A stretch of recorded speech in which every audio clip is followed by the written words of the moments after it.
Every September, Apple tries to pull off the same magic trick. For years, thousands of people work behind closed doors, building a product the public is not supposed to see. A new iPhone release, a new Mac. And then, for the very first time, Apple reveals it to the world, publicly. Or at least, that's the plan. Because months before the keynote, before the promotional videos, and before Apple officially says anything about its next iPhone, the internet often already knows. Not everything, but enough. The new camera layout, the new iPhone design, the new buttons, the approximate dimensions, sometimes even the expected colors. The same pattern repeats almost every year, and as many of you know, this is currently going on with the new foldable iPhone expected to be released later this year. Photos begin appearing online. Computer-aided designs and drawings start circulating. Accessory companies begin preparing cases for a phone that Apple hasn't even announced yet.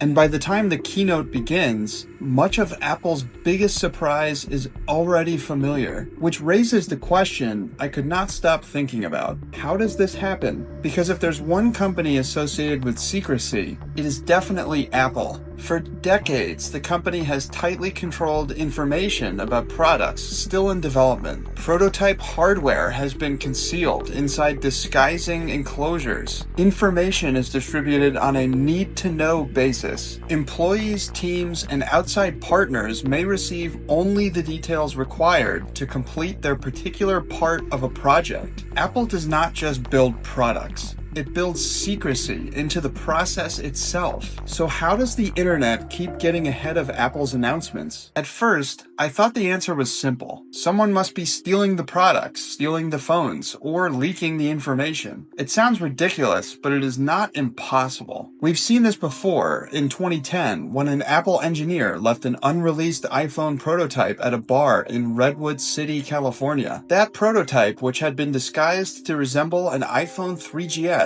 eventually reached the technology website Gizmodo. Gizmodo photographed it, examined it, and published Apple's next iPhone weeks before Steve Jobs officially introduced it. I made a video on this, and it became one of the most notorious product leaks in Apple's history. But when I started looking into modern iPhone leaks and the foldable iPhone leaks, something did not add up. Because many of the objects appearing online today are not functional iPhones. They are actually something else entirely. What you're looking at now is a dummy unit. It does not turn on. There is no working processor, no operating system, no functional cameras, no Face ID. It is simply a physical model, and somehow it can reveal much of the external design of Apple's next iPhone. The size, the shape, the camera layout, the position of the buttons. That really shouldn't be possible. Apple has never sold this iPhone. So how did it appear online before the phone itself had ever been announced? Well, the trail begins somewhere much less glamorous. Factories. Before Apple can sell millions of iPhones, its manufacturing partners have to build those iPhones. That requires detailed design specifications, production equipment, component orders, testing, packaging, and an enormous network of suppliers. And Apple is not the only company preparing for the launch day. Think about what happens when a new iPhone goes on sale. Cases are already being produced and already waiting. Screen protectors are already waiting. Mounts, wallets, charging accessories. Entire businesses depend on having compatible products ready as soon as customers can order the new iPhone. In some years, case manufacturers even advertise accessories before Apple has officially revealed the device. That preparation often relies on leaked schematics, dimensions, or other information originating somewhere around the manufacturing ecosystem.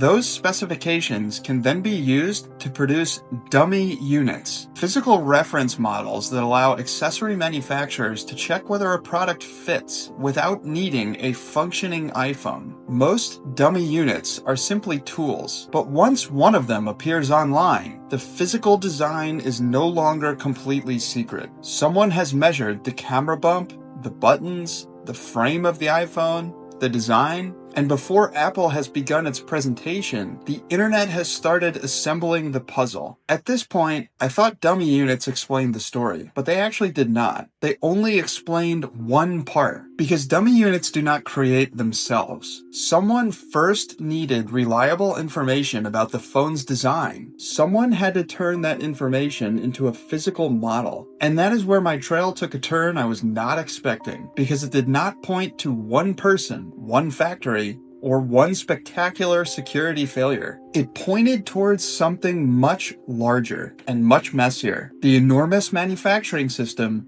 hidden behind every iPhone Apple makes. I thought I was investigating one leak, but instead, I found a system. When I began looking into this, I thought I was searching for one mistake, one employee, one factory, or one leak. I could not have been more wrong, because the deeper I looked online, the bigger the story became. An iPhone may be designed in California, but it is produced through a worldwide supply chain. Some suppliers contribute displays, others produce batteries, glass, camera components, chips, enclosures, connectors, and countless smaller parts. Apple says its supply chain includes thousands of supplier facilities across more than 60 countries. Those suppliers support almost every stage of the product's life, from sourcing materials to building the components to assembling, packaging, and shipping the entire finished device. No individual clue has to reveal the entire iPhone. One source might know the display size, while another might know the dimensions of an enclosure, and another might know the position of a button, and on and on and on. An accessory manufacturer may have information about the external shape. An analyst may hear that production of a particular component is increasing. A reporter may receive confirmation from an entirely different source. So individually, in looking at this, those details can be incomplete. Sometimes they are wrong. Sometimes they describe an early design that Apple later abandoned. But when several independent clues point in the same direction, a picture begins to form. Months before an iPhone launch, computer-aided designs and renders appear online. Dummy units begin circulating. Accessory manufacturers test cases and prepare production tooling. Analysts publish information attributed to companies inside the supply chain. Reporters are comparing those claims with their own sources, and each credible detail strengthens or contradicts the others. And slowly, but almost invisibly, the internet reconstructs Apple's next iPhone. Not because one person necessarily leaked everything, but because small pieces of information emerged from different parts of the product's development and manufacturing ecosystem. So this is when everything clicks. I had been asking the wrong question. The question was not, who leaked the iPhone? But in fact, it was, how many separate clues became public before anyone realized that they formed the same picture? That is a completely different mystery, and it explains why individual Apple rumors can be so difficult to evaluate. One photograph might show a camera housing, while another design might suggest the dimensions of the iPhone. A display analyst might report a new panel size. A reporter might independently describe a new button on the phone. A dummy unit might combine those details into something physical. On their own, none of those clues proves the finished design. Together, they can become surprisingly persuasive. It is like assembling a jigsaw puzzle without the box. At first, every piece is ambiguous, but eventually, enough of the image becomes visible that the missing sections are easy to imagine. And that is what Apple is up against. Not necessarily one insider, not one organized conspiracy, but an entire system, an ecosystem of suppliers, manufacturing partners, accessory companies, analysts, reporters, collectors, leakers, and an audience that compares every image, measurement, shipment report, and rumor with everything that came before it. Apple is not leaking one complete secret, but hundreds of incomplete clues are escaping from different places, and the internet is assembling them. That is the network in the title, but it is not a network in the traditional sense. There is no evidence of one secret organization coordinating every major iPhone leak. There is not a single mastermind that has to control the process. The network is the flow of information itself. A detail moves from the manufacturing source to an accessory maker, to a dummy unit producer, to a social media account, to a reporter, and finally, to millions of people online examining the same image. Sometimes the information is accurate, but sometimes it is largely distorted along the way. But when enough independent details line up, Apple's next design becomes increasingly difficult to hide. And every single year, Apple tries to stop it because Apple did not ignore the problem. It frankly went to war with leaks. By now, the mystery had changed. I was no longer asking who leaked the iPhone, especially the iPhone Ultra. There was no reason to assume the answer was one person. The real question was, if Apple understands how information escapes, why does it keep happening? Why did the iPhone 4 leak in 2010 have Apple send the police after the iPhone, but now iPhones are leaked left and right? Well, the answer begins with how seriously Apple treats secrecy. Employees are required to protect confidential company information. Outside businesses working with Apple are also required to follow confidentiality rules. Apple limits access to sensitive projects. It investigates suspected internal leaks. And according to an internal memo reported by Bloomberg, Apple said it had identified 29 leakers during 2017, and 12 of them were arrested by the authorities. Prototype hardware has also been disguised, sometimes inside enclosures intended to conceal its final appearance. Apple does not simply design products, but it actively protects information about them. Because surprise has value. The keynote,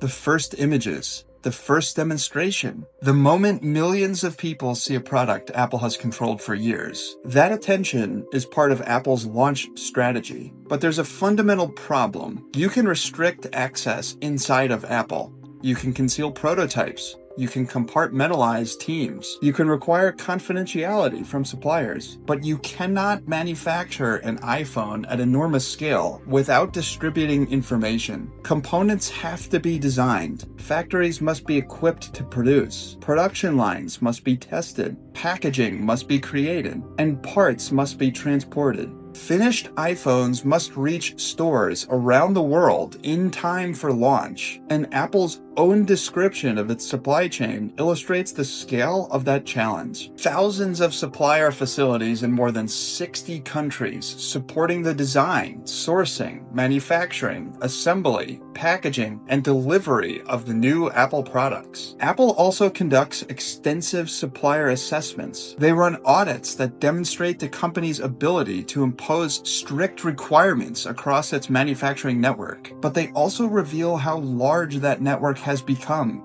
especially today. Information about the product does not have to travel to the public directly from Apple. It may emerge from somewhere around component manufacturing, tooling, assembly, logistics, accessory production, or the analysts and reporters studying those industries. Not every rumor is genuine. Not every leak originates in a factory, and not every published design becomes the final product. But the larger the operation becomes, the more places information can potentially escape. That also helps explain why the physical designs can become very visible very early. A phone's external dimensions and component layouts must be finalized early enough for factories to prepare tooling and begin high-volume production. Once physical specifications enter that system, more organizations have exposure to them. Software follows a different development cycle. Many software features can remain internal for longer. They may continue changing during development. Some may be delayed, renamed, or removed before release. But that does not make software immune to leaks. Apple's operating systems and internal plans can also leak as well. But the physical design of a mass-produced device has to pass through a particularly large external manufacturing network. And that is the heart of Apple's problem. Apple is not careless. It is attempting something incredibly difficult at this scale. It is trying to coordinate one of the world's largest consumer electronics supply chains while keeping the product moving through that system invisible to the public. So every year, small pieces emerge: a drawing,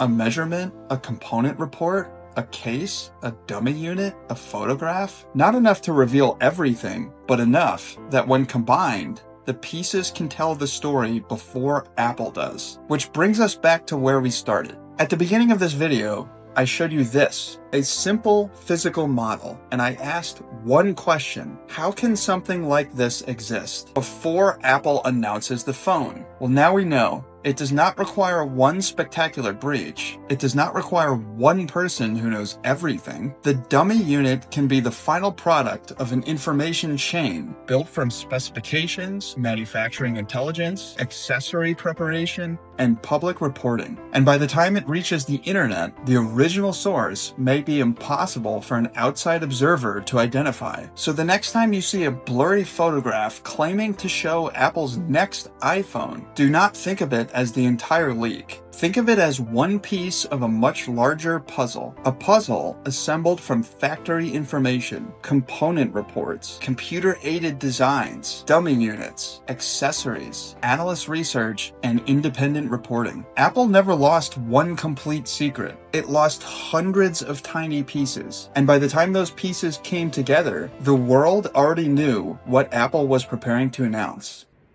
If you enjoyed this investigation, you'll probably enjoy the story of the only time Apple publicly lost an unreleased iPhone. One forgotten prototype, left behind in a California bar, gave the world its first look at Apple's next iPhone and changed the way that Apple approached product secrecy forever. Click the link on your screen to watch that story next. And if you enjoyed this documentary, leaving a like really helps the channel, and I truly appreciate your support. Additionally, if you'd like to get even more out of your Apple devices, my ebook is linked in the description below. Again, thanks for watching, and I'll see you in the iPhone 4 leak video.